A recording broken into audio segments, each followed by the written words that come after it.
Oh, boy. My word. Well, that was an ordeal. That did not go well. That did not go well at all. It went poorly. And you know what? I got to blame the guest. It's the guest's fault. He screwed it up. Well, that's toot. I mean, we got shut down by the government censors, which is a shame. But there was a little too much truth going on over the internet, and they shut it down. The government shut it down. Yes, the law. So I hope you guys are still here. I know that was an irritating, long interruption, but sometimes the government has to do that when there's too much truth going out. I guess. You know what I mean? I guess. Sometimes it's important to do that. Sometimes if there's a little too much information happening, it's good to have old Johnny Government come in and just flip that old info switch down for you. I got a thought. What's that? I got a thought, Big Al. Mm-hmm. I think we should get into these headlines and leave that number up there. Yeah, we'll leave the number up. And if they call during the news, they call during the news. If anybody wants to give us a call, we are once again at 413-659-TOOT. 413-659-TOOT. Excuse me. Oh, I thought you were going to hit something at the same time. Nope. Huh, okay. That's booming. That's pretty good. Shoot. That's pretty good, man. I like that. All right, it's time for your news from Ted Baglis News.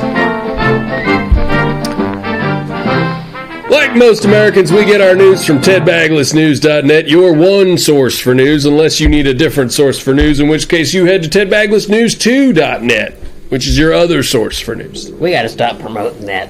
The other one? Yeah. You don't like the other one? He don't do it no more. Oh, he stopped doing it? Yeah, he don't do it no more. Well, I have a feeling I know why he did it, because our top headline tonight is breaking another quarantine at the Baglis household. Another quarantine? Another government quarantine at the Baglis household. The government, once again, twice in, 5 months or something? Probably 2 months. Twice in 2 months. 2 months. Twice in 2 months, the government has come along and just put a bag around Ted Baglis' house, disgracing his very name. Yes. You know what I mean? 100%. I mean, that's a real shame. So Ted Baglis has had his house government quarantined. If you recall, a couple months ago it happened because he was dating an E.T. Yep. From space. And that E.T. got sick with that dog. That E.T. got dog turd disease. Wanted to phone home, couldn't do it. Government put a bag around his house. The E.T. he was banging turned white like a dog turd and just evaporated in a cloud of dust. Died. Sad story. Why is it this time? Why is he got to have quarantine this time? It's quarantined this time. It's actually, there's something wrong with Ted. Ted Baglis has some kind of ailment that he just describes as a rash. And he says that the government has come and quarantined his whole house because he has a rash. Just because he has a rash. Although I will admit, it sounds like a bigger deal than a simple run-of-the-mill, over-the-counter type of rash. What makes you say that, Big Al? Well, he talks about his, apparently his tongue has swollen up quite a bit. I'm glad you played a somber little boing there. Yeah. A few of his fingers have fallen off.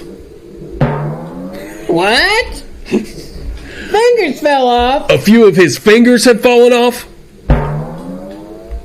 And general other types of things, like I believe a webbing has formed in between his legs, maybe. Oh my! Which almost sounds to me more like he's in some sort of transition into some other kind of beast. He might be turning into some other kind of animal. Yep.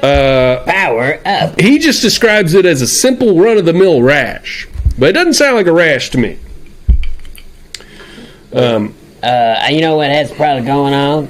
Remember when Baglis had that commode dragon?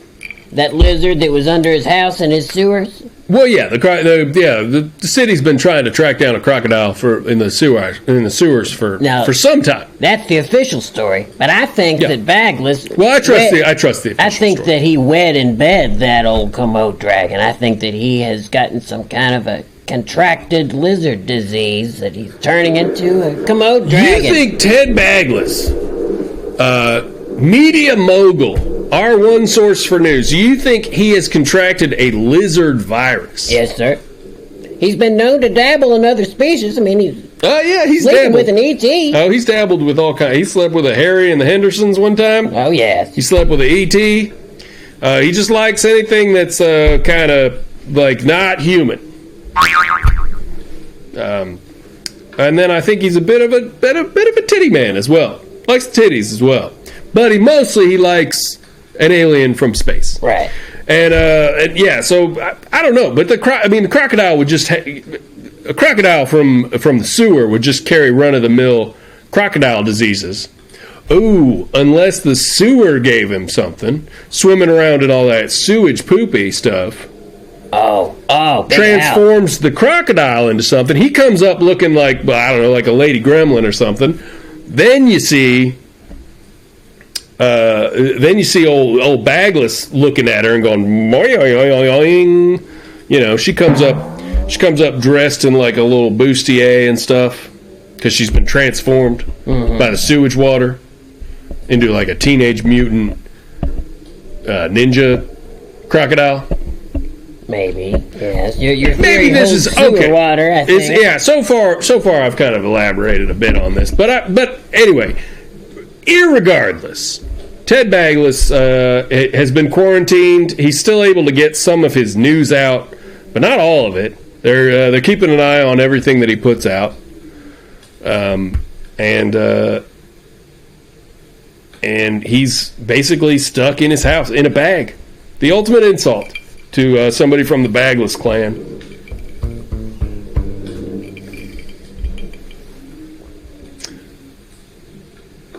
Was I supposed to hear that? Oh, I see. They can hear it. It's like a little womp womp music. Yes. There we go. It suits it. All right, so the only other thing that Ted Bagless wanted us to do for y'all here tonight was to sell his supplements. You know, as usual, he's always got to. What is it? He's got to pay the bills, and unfortunately, it's harder and harder for him to pay the bills the more he's under government quarantine. This is taking money right out of his pocket. So we're gonna do a little promotion, a little sponsored content for him, Mr. Possum. Yes, sir. Do you ever have you ever find your boss being a little insensitive, a little you ever go into the break room and see that your boss has left a coffee mug sitting there with marshmallows still in it, hasn't rinsed it out? Oh, yeah. Has that ever happened to you? That's the only way I find him. He ain't never considerate. The boss is never considerate. The Never. boss is leaving his papers around everywhere. Yeah. The boss is clogging up the shower drain. That's your boss is always doing that at your job, right? Yeah, polluting the air with his cologne. Right. Yeah, doing all kinds of things. That well, it sounds to me, Mr. Possum, like you need Tidy Boss. What? What's that? Tidy Boss is a new supplement from Ted Bagless, informationnews.net, and it is, here we go, it is a managerial consideration supplement. You see that?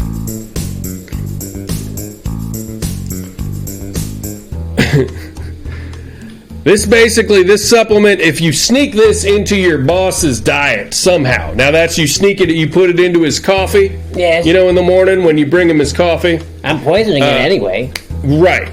Well, you don't want to combine this with any other natural poisons. Oh. Because, like most of Ted Bagless's supplements, this does contain poison, lead, and abrasive sediments. I see. He's saving me a step. Yeah. So you should be warned. You do not want to overdo it with Tidy Boss.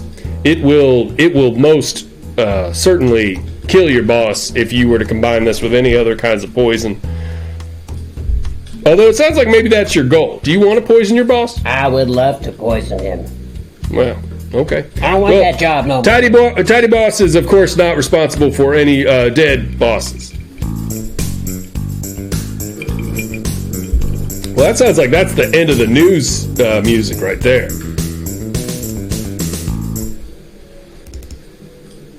All right. Anybody want to call in? I mean, I feel like we lost everybody when we were offline there for like 10 freaking minutes. Everybody's gone. Come on. I mean, who sticks around for 5 minutes? 5 dang minutes. I am very curious. Can you guys talk about dune buggies? We got a new. Hey, Tyler, welcome to the chat. Toot toot. Toot toot, Tyler. Happy Hump Day, Tyler. Can you guys talk about dune buggies?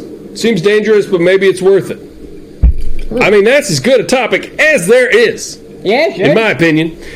Dune buggies. They are worth it. They're great. Oh, God, they're so great. You used to have an old dune buggy. Oh, man. Had to sell my dune buggy to pay for my honeymoon with the wife. Man. But, whew. Oh, my boys and I had a time on that dune buggy. We had a time. You know what I like about dune buggies? What do you like about dune buggies, Mr. Possum? Well, you can drive them in the sand, which means... Yeah, on the dunes. Well, yeah, but they're ready for mummies.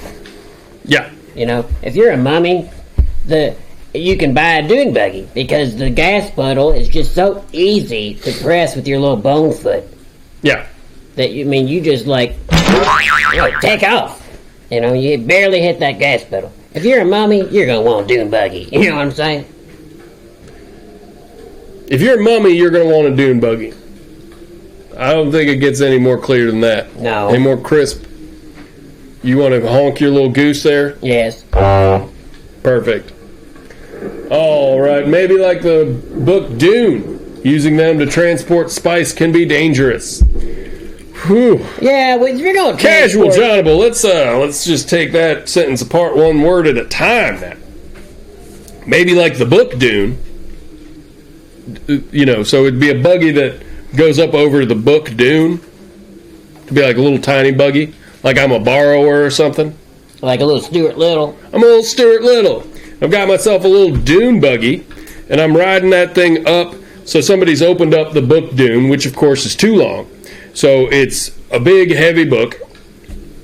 So I've got a hardback copy, and you got the two big book bosoms, what I refer to as the book bosoms.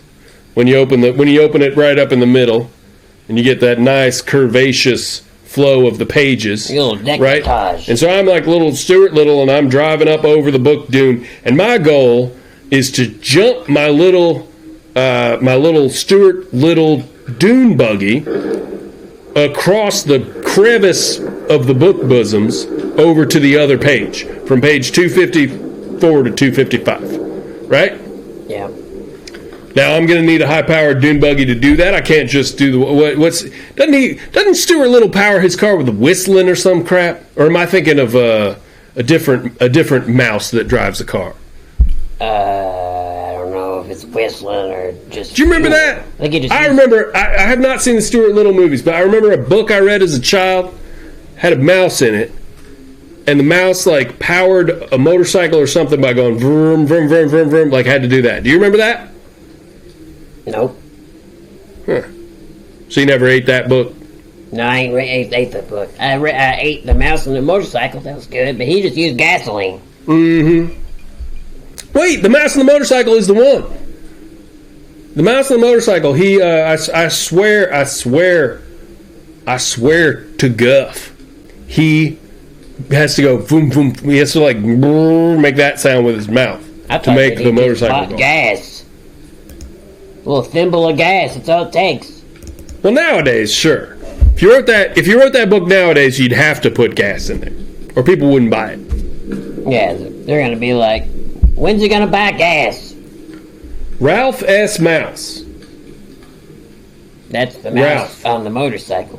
That's right. Ralph is the mouse on the motorcycle. Yes, sir. All right. Can we get who cares? Who cares how he powered the motorcycle? Who cares? He bought cheap gas. Yeah. Must be it. Like just a little bit of, a tiny bit of gas. Think how much you'd save on gas if you were a little mouse in a motorcycle. Oh, man. I mean, you turned me into a mouse for a few weeks, I'd be a millionaire. Of course, you need about what's called a mouse's gallon, which is like a little tiny bit of gas. A mouse's gallon. You need about that much just to get to your refrigerator. That's the problem.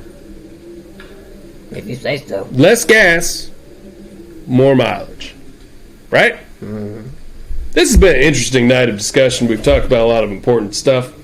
Kyle says he has Mouse and the Motorcycle on DVD, maybe, or Stuart Little. It's become unclear to me what we're talking about. I think we're supposed to be talking about ghosts and whether they are good or bad. I got an idea, Big Howell. Let's take a little dog can break so I can get a drink of water. Now, I've got the driest whistle in the West. And then afterwards, we can have our little ghost I'm not sure I want you wetting your whistle before our debate. Why? I think we should have it. Well, because it's easier for me to win when you're dry like a old wallet. Oh, okay then. When you're dry like a desertman's wallet. Well, as they say in sword fights, have at you. Okay, I'm gonna take mercy on you, as they say in sword fights as well, and we're gonna go to dog cam number 2. Second break of the evening.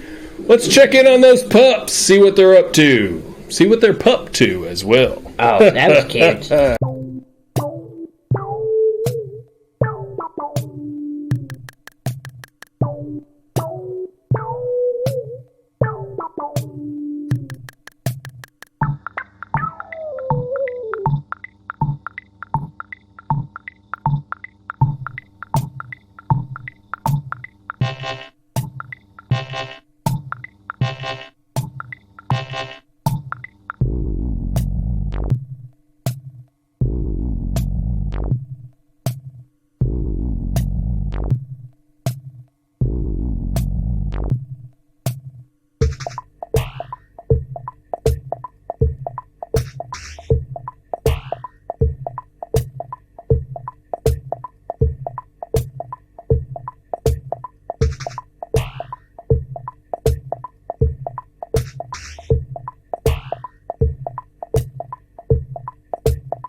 Whoo, boy, that was a good checking in with the dogs. That was great. Heck of a romp. Heck of a romp over there. That was nice. There was all kinds of action happening there. That was a clash of the titans. Well, you ready to battle? To battle in the debate form? No, it's just fight. Oh, we're gonna fight. We're gonna fight. Are we gonna wrestle? We're gonna fight. Let's wrestle. I don't want to wrestle. Let's straight up wrestle. Let's do it. Let's do it right now. On the cam. What's this? Wrestling music. Oh, that's our wrestling music right now? Okay. Would you like something a little feisty? I really don't want to wrestle. Let's wrestle. Oh. Come on. No. Let's wrestle, but with punches. Whatever that's called. Can we wrestle, but where you punch each other? That's boxing, Big Oh, Al. boxing. That's right. Sit on down. I ain't gonna wrestle you. I'm gonna wrestle you with debate stuff. So you want to win this with ideas, not with violence. Yes, it's pretty impressive for an animal without a soul. Yeah. Don't you think? Well, I think if you had a soul, you would understand the passion and power behind each punch thrown in a boxing wrestling match. Boxing style wrestling, as they call it. Whoa, he's chopping and screwing that goose sound. Oh, yeah. Got all Mr. Dubstep over here. Oh, that's so tight. Sorry. Remember Dubstep? Oh, yeah. Have you heard of dubstep? Well, I've heard of it, yeah. I just found Whatever happened to dubstep? God, Lee, it just blow your mind. Mm-hmm. So it's new to you. It's just new. Yeah. It's what it sounds like. You like that bass nectar? Boo. It's tight. You like that, what's that guy's name? What's that one guy's name? The big dubstep guy. What's that dude's name? Double dragon. The guy with the hair that goes like that. What's his name? Double. This guy. Dubstep. He's got one long hair going off this way. What's his name? Skrillex. Oh, Skrillex. I don't know nothing. Remember Skrillex? Skrillex. You haven't checked out Skrillex yet? You're gonna love Skrillex. I've only heard of Dubstep Dragon, Dubstep Dribble, Dubstep Trouble. Mm-hmm. Just like You got Dubstep Mom. Don't forget Dubstep Mom. Right. Dubstep on a Crack. Mm-hmm. That one I just made up. BW Stub. BW Step. BW Stubbs. BW Stubbs. Hey everybody, I'm BW Stubbs. Coming out. That'd be a great dubstep DJ name. Everybody, look under your seats. You got a bowl of gravy. That's what you get at one of my shows. Now here we go. That's what I like. That's the dubstep music. Well, it's that plus this. Oh yeah. That's really good. That's the gravy sound. Does he have a little mic so you can hear him say that's the gravy sound? Shit, yes, he's talking the whole time. Oh. God, I missed out on the new trends of dubstep. I was not aware it was this much fun at this point. Country gravy dubstep. Shoot, it was also serious back in the day when I was into it. No, dubstep. It's fun now. Now it's gotten really fun. There's a guy up there and he's going, "That's the gravy sound." Yeah. Yeah. It's a romp. I love it. I love that. Okay. All right, let's get into the debate. And once again, be sure to just don't be afraid. Dial up 413-659-2. That's intimidating. Tell us what you think about. Ghosts. Are they good or bad? So we are going to we are going to now talk about ghosts and whether they're good or bad. I'm ready. All right, do you want to go first? I'd love to. Yeah. Okay. Go first. Okay. I've got 2 minutes for my opening statement, and here it goes. Okay, so there are about 50,000 different ways to describe a ghost who's an asshole. Sure. Have you noticed this? Poltergeist, ghoul, Ghoulardi. You got. Okay, so you're already to Ghoulardi. Yes. Sorry, I'm taking up your time. That's fine. I'm reclaiming my time. And what you've got.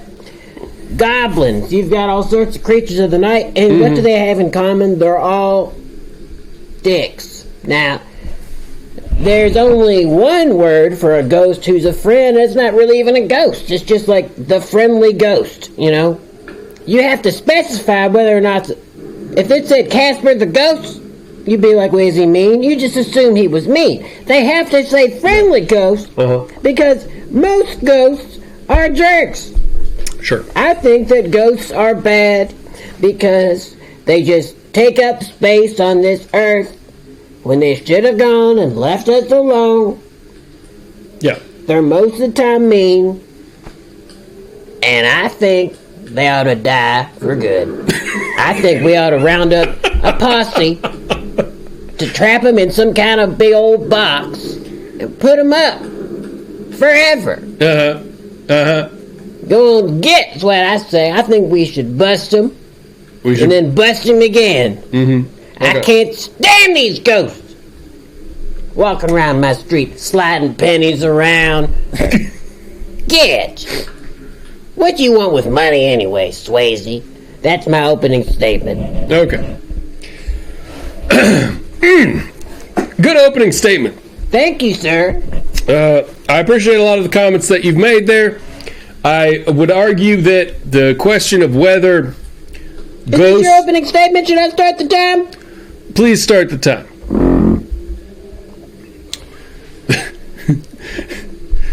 All right, so I would not dispute at all whether or not ghosts are jerks, whether they are a-holes, whether they are pricks, or whether they should be rounded up and done away with in any of the ways that he described. I think rounding them all up and busting them all is a little extreme. I'm not sure that we need to do that. I'm frankly not sure it's worth the resources it would take to round up all of the ghosts, all of the goblins, all of the poltergeists, all of that stuff. What I will say about ghosts is that they are kind of pointless and easy to ignore, which I think puts them a rung above humanity in terms of whether they are good or bad. I think, frankly, ghosts do less damage to the environment. I think they do like less harm to they do less harm in wars. They're less ghosts are victims of war crime, or not victims but are guilty of war crimes. That's happened fewer times. And I will simply say, in conclusion, that yes, there's Casper the friendly ghost, but there's no the friendly human, because I'm not sure in comparison it even works. I think human beings the status quo for human beings is more dangerous than for ghosts. And so I think we don't need to bust them. We just need to ignore them. And I think they're good. I think they're good in that sense. They're good in the sense that it doesn't matter that they're here. Let them drag their chains around. Let them whine and ooh and wah, wah, and let them push. Time is up. Let them push their little penny up the door. Who cares? Who cares? It's over. Well, let them be. Well. It seems the big Hal here has walked into his own petard, as they say. He has oftentimes said that he don't want to go to heaven because he don't want to be drafted into no Valhalla war, as they do. Right. And then he's going to sit here and tell me that ghosts don't be doing no war crimes. What about them heaven wars? What, Ragnarok? Yeah. No, Ragnarok's like a war fought on pretty even terms, I think. Even terms? Yeah. Like what? I don't know that are there going to be atrocities in Ragnarok? Sure. Yeah. There's going to be atrocities in Ragnarok. Yeah. That's true. Yeah. But they haven't happened yet. They haven't happened yet? That's your argument? Yeah. They're gonna happen. That is my argument. They haven't happened yet. I think that ghosts are nuisances. At the very least, they're drains on society. They don't got jobs. What do you think's so great about jobs? What do you love so much about jobs? I don't got You're one. a possum. But I think that people should have them. Yeah. I mean, you think that people should have them. All right, let me ask you this. Let me pose this question to you. Who do you think's done more damage to possum kind? People or ghosts? Because if you think about it, you see a ghost lets you know, or you see a goblin, you see a poltergeist comes to you dressed as like an enormous raccoon or something that just to piss you off or to make you sad or to make you scared.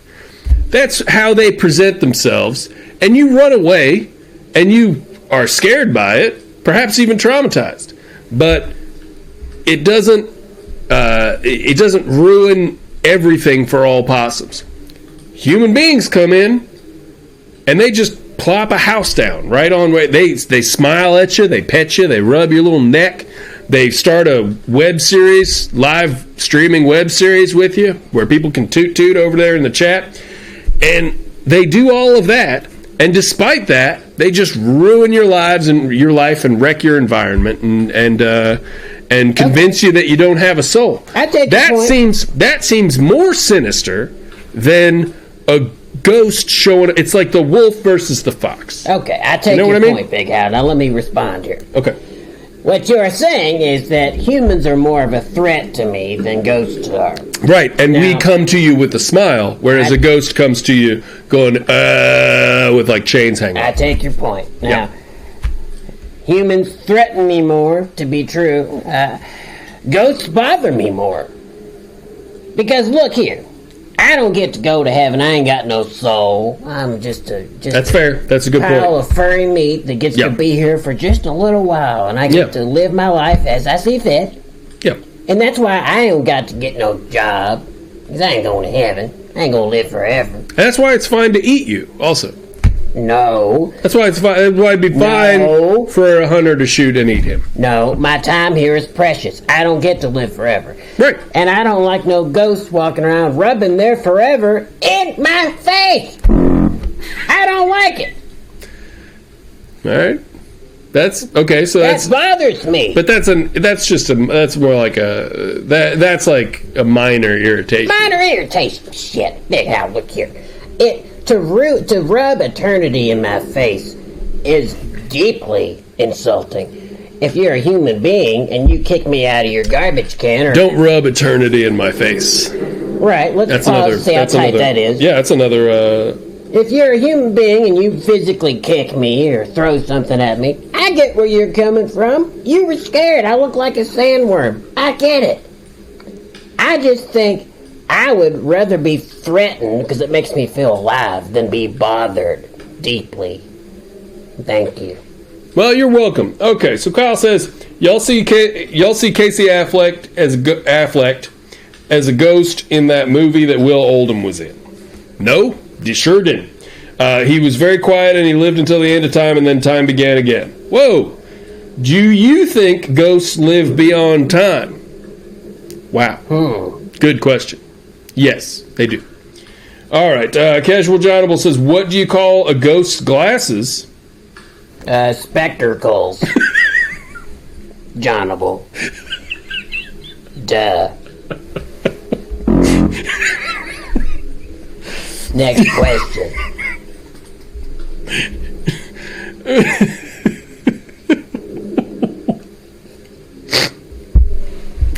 All right, call us at 413-6592 if you got anything to add to the ghost debate. Also, if you are trying to call us and you are not succeeding, go ahead and give us let us know in the chat, because it is possible. This is like a Google Voice number. It's been kind of working for us, but not really. Nothing. We've been having a lot of technical issues with setting this all this crap up. But we're happy to do it. We're having a blast over here. Let's see. Where do we sit on... Oh, we got to check in with the polls. We got to check in with the votes. I don't even know why we bother to debate if we're just going to let the popular opinion judge our debates. We need some kind of a judge. Well, yeah, that's the judge. The judge is the people. But they haven't heard our arguments first. They've been voting all day. It doesn't matter. The arguments don't matter. Arguments don't matter. You ever change anybody's mind in your whole life, Mr. Possum? Yes. Did you ever? Yes. I told you. All right, tell me one story. Tell me one story where you changed somebody's mind, Mr. Yeah, Possum. I'm breaking hearts and changing minds every day of my life. My days are numbered. I live raw. Okay. Well, you didn't change my mind about that. Give me a situation where you walked into a sort of a debate, or some kind of everybody's expressing opinions, a protest maybe. Yep. Or you walked up to a polling station and you told the whole line, "No, don't vote for them. Vote for them." And everybody went, "Oh, okay, sure." I've done stuff like that. You've done stuff like that? Yes. That's against the law. I once saw a praying mantis and a grasshopper having an argument. This is true. And the grasshopper, I'll keep it short. The grasshopper wouldn't let the praying mantis pray in the grass he was sitting in, okay? Well, that seems wrong. And they're having this argument. That's his very nature. And I was trying to be like, look, he's not praying. This is just how his body is shaped. He's not religious. Bugs aren't religious. I'm trying to tell him this. And then the praying, I settled it. Well, some bugs are religious. Some of them are. Like roly-polies? Well, like the praying mantis is super religious. That's what I'm saying. They're not religious. They just got their bodies. It's the way they're shaped. Okay, I see what you're saying, but they're also super religious. No, they're not. That's why I call them praying mantises. God dang, were you the grasshopper? I'm trying to tell this grasshopper that it's a mistake. What's a mistake? that praying mantises are religious. They're not. No, they are. No, they are. Because they're praying all the time. You've seen them, right? It's the way their bodies are shaped. Well, yeah. Because they're praying all the time. They can drop out of that shape if they want. You're just being stubborn, saying I can't change your mind. I'm serious. At any given point, they could just relax their knees a little bit, pop up, go into straight into an erect shape, and then their hands are normal. I've seen it happen. I've seen praying mantises lose their faith in God, and they just it's just like it's like that. They suddenly stop praying. Well, you're wrong. It's pretty impressive. Okay, so on Twitter, with 22 votes, it's a lot of votes. Ghosts are 55% good and 45% bad. That's close enough to be a tie. That's democratically chosen. No, that's tie. Where's the margin of error on Twitter? Ghosts are good. Ghosts are good on Twitter. Ghosts are good on Twitter. Are they bad on Facebook? Let's find out. We need to starting the poll in our chat after we've made our arguments, Big Howell. I don't know how that would work. Yes, I don't know how you would do that. Yeah. That seems like asking a praying mantis not to pray. Oh my God, they're not praying. They're not. Big Howell, they just look like that because they're hands. You sound like you're complaining now. This just sounds like a complaint to me. You just don't get it. Bugs ain't religious, none of them. They're godless little roly-polies. All right. Looks like, okay. On Facebook, ghosts are 100% good and 0% bad. And that's with 3 votes, and I'm one of them. Good God. Mother Russia. So that really didn't work. Facebook, sort out your algorithm. It'd be really great if a person could post something to that and not pay $10 every time to have somebody see what they've posted. Thank you very much, Mark Zuckerberg, for being the worst thing that ever happened. All right. What else did we want to talk about? We got Kyle says, just spit my ramen drink out with that possum shimmy. That's from a few minutes ago. I think you were doing a little dance there. A little shimmy. Give Kyle a little bit more of a dance. Put a quarter in first. I'll put a quarter in you. So go ahead and give Kyle a little dance. I think he likes it. Well, a little dance. Can you? Yeah. Well, don't get too close. So, will you put some sexy music there on the drum machine? Sexy music? You think I don't? Here we go. Oh. Here we go. Oh. What I do when I dance, I take off my hat, right? Really? And I touch my body a lot. Yeah. Because it's like, don't you want to touch it? Yeah, well, you learned how to dance from voguing, right? Right. I vogue. I do that stuff. And then I like to touch my teeth when I dance. I hold my teeth and I do that. You ever touch your teeth when you dance, Big Al? Not once. No, never have. Seems kind of weird.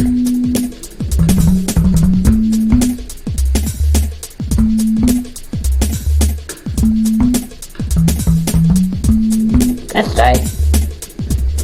Just keep that going. I'm going to read you, while you say that, or while you play that sexy tune and dance and touch your teeth for some weird reason, I am going to read you Mark Wahlberg's daily schedule. Posted to Instagram this very day.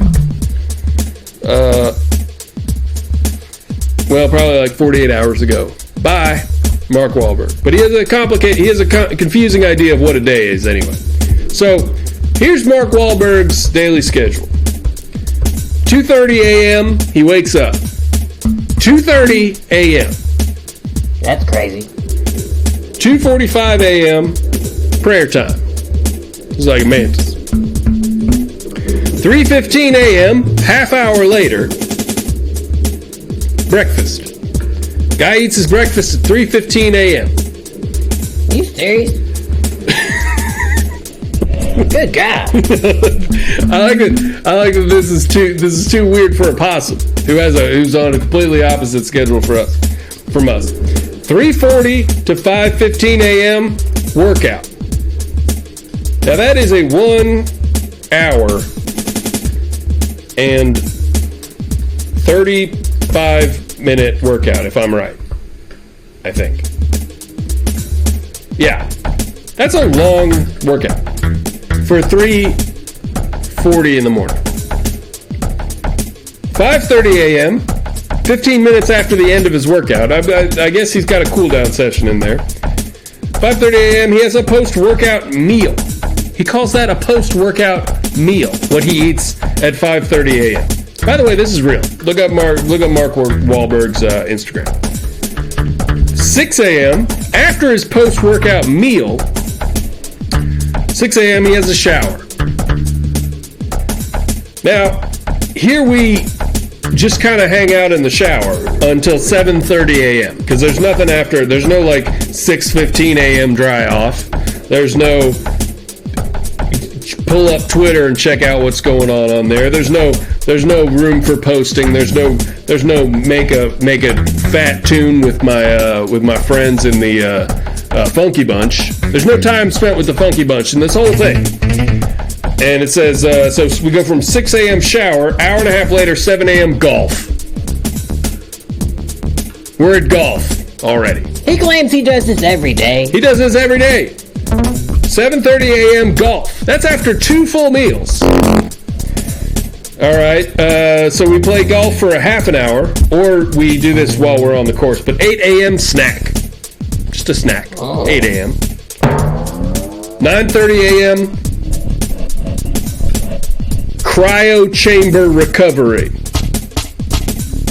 after golf. 9:30 a.m. cryo chamber recovery. And the thunder rolls. 10:30 a.m. snack. We're back to snack. Simple. But that means that's an hour. Okay. You know what? If I spend no shame if you spend an hour in a cryo chamber every day. No shame. For real, no shame.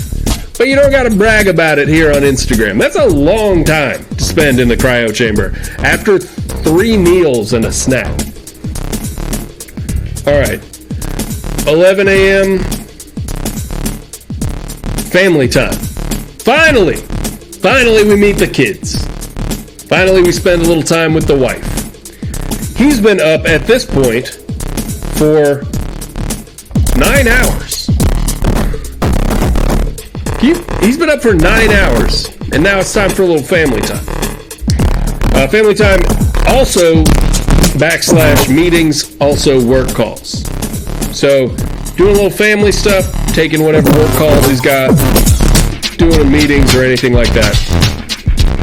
1 p.m. lunch. Just lunch. Just a normal guy now. Now we're just going to pretend like we're a normal guy again. We're just going to have lunch at 1 p.m. like a normal guy. Been awake for 12 hours, but that's fine. 2 p.m. meetings and work calls. Back to that. 3 p.m. pick up kids at school. Standard. Seems your kids are normal because they're forced to be by the state. 3:30 p.m. snack. Why not? 4 p.m. workout number 2. Wow. This guy works out more in one day than I have this year. That's why he Coots. looks like a statue. Yeah. 5 p.m. shower. Second shower of the day. Second shower of the day, folks. 5:30 p.m. dinner family time. Good Lord, man. Making your family eat dinner at 5:30 p.m.? You got to torture everybody in your life? 7:30 p.m. Okay. You ready for this? No. Will you prepare like a big drop? I want you to do a big drop here. Okay? Yep. You ready? You ready? Yep. Here we go. 7:30 p.m. bedtime. That was it? Yes. That was your big drop? That's my big drop. Dang, I really wanted it to like real scramble into something real crazy. Like this. How about that? Okay. 7:30 p.m. bedtime. That's a shame. That's just a damn shame. Going to bed at 7:30 p.m. I don't think he's telling the truth about this stuff. Yeah. You Nobody think he's lives- lying? You think he's fibbing? Nobody lives that kind of life. It's a weird life. Too weird for me. Yeah. All right, go ahead and... it's 12. It's 12 a.m. Yep, I believe it. We're on our way to the club. Hit the old So- dusty trail. Yeah, it's time for us to head on out of here. It's been fun. Well, Oh, that's it's nice. time to say goodbye. Folks, this has been a real blast. I want to apologize to Ezekiel Backrub, who was supposed to be our guest tonight, but I guess we don't have the bandwidth or something to like host somebody on Skype and do the show. Apparently not. Apparently not. Maybe it's the void. Maybe the void is messing with the Wi-Fi signal. I do not know. Let's have him call in next week, Big Al. We'll just have him call in. It'd be great to have somebody. It'd be great to have somebody call in since we got this great new line. It'd be great to just chat with somebody. Thank you all for joining in on the chat tonight. This was fun. We had a good long conversation. That's my signal to wrap this up. We appreciate y'all. Toot toot. Have a great week. We'll be back 10 p.m., 12 a.m. every Wednesday. Big Howell and Possum. We love you. We love you. Toot toot. Toot toot.